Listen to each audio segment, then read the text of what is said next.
Hi, I'm Sanjan. I'm a Disney Nature Ambassador, and I'm honored to be part of Monkey Kingdom.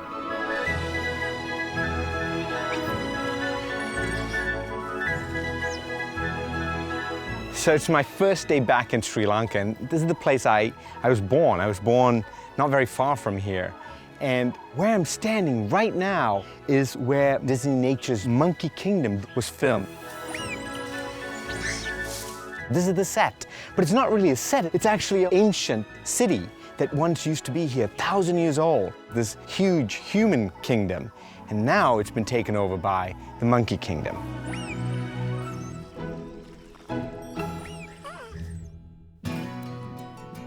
This is such a perfect place to base a Disney nature film in. You have this incredible landscape, and you have this incredible wildlife found nowhere else on the planet.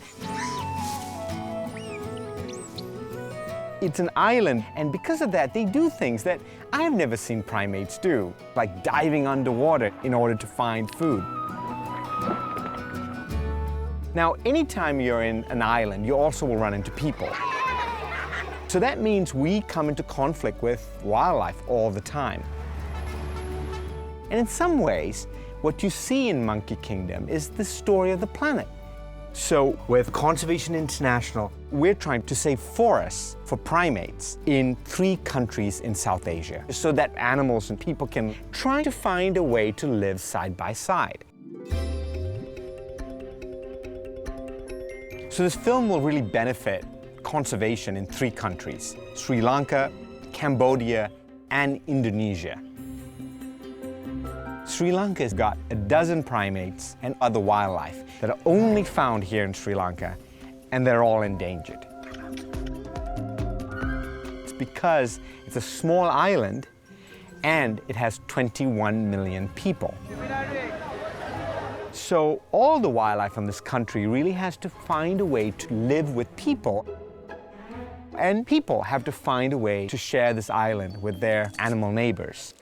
One of the best ways that we can help animals is by providing wildlife corridors that will allow animals to move from one patch of forest to another. By planting trees, we want to connect up the tiny patches of habitat it has so that the monkeys can now move around, reducing conflict with farmers and people who live near them. So increasingly, these projects are tying in local communities, because at the end of the day, you need local people to care about what they have in their backyards. When you do that, you have real success. So Conservation International has been working in Indonesia for a very long time, and one of the places we work in is in the island of Java. Jakarta is right next to this gigantic forest. Now, Jakarta is starting to realize that's where they get their water from.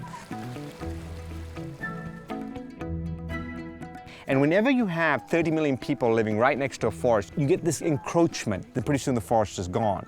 So we are creating a green wall, which is a wall of trees that are being planted there as a way of buffering the human community from the intact forest, and where, nature rules supreme. Several species of langurs that live there, and gibbons and other primates that live there.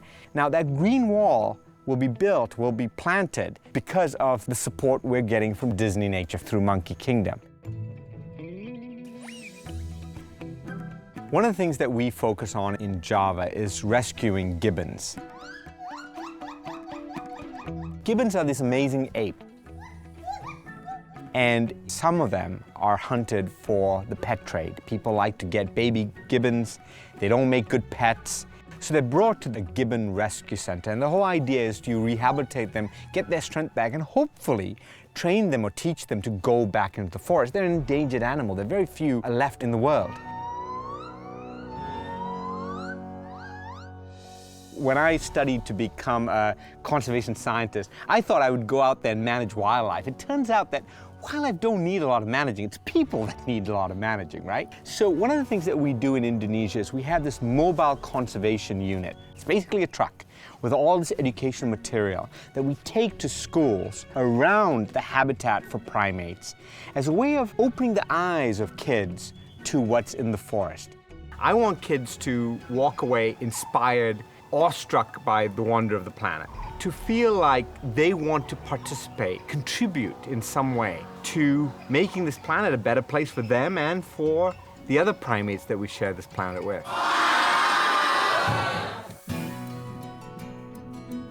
What makes Cambodia special amongst all the South Asian countries, it still has a lot of forests left.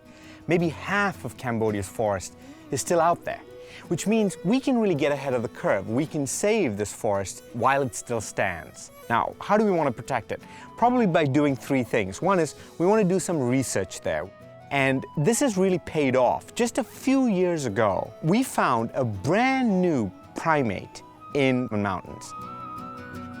There's this yellow-cheeked crested gibbon, which no one knew existed until 2010, when researchers working with us discovered it.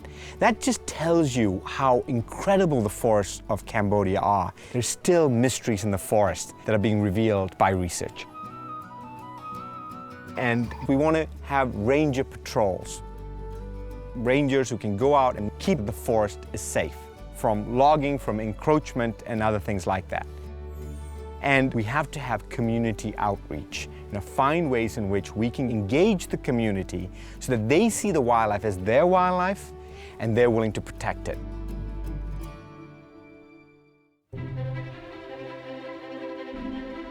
Disney Nature has always been about illuminating the world. And they have this ability to inspire your heart and open your mind in this spectacular way. And then you have my organization, Conservation International, who puts that into action on the ground. Our slogan is Save Nature, Live Better. And the partnership between Disney Nature and CI allows people to do both. If you go and see the Disney Nature film during opening week, Disney Nature will make a donation in your honor to help preserve natural habitats. So you can watch Monkey Kingdom and actually participate now in making sure that monkeys like Maya and other primates that live in South Asia have a home for the future. I love that.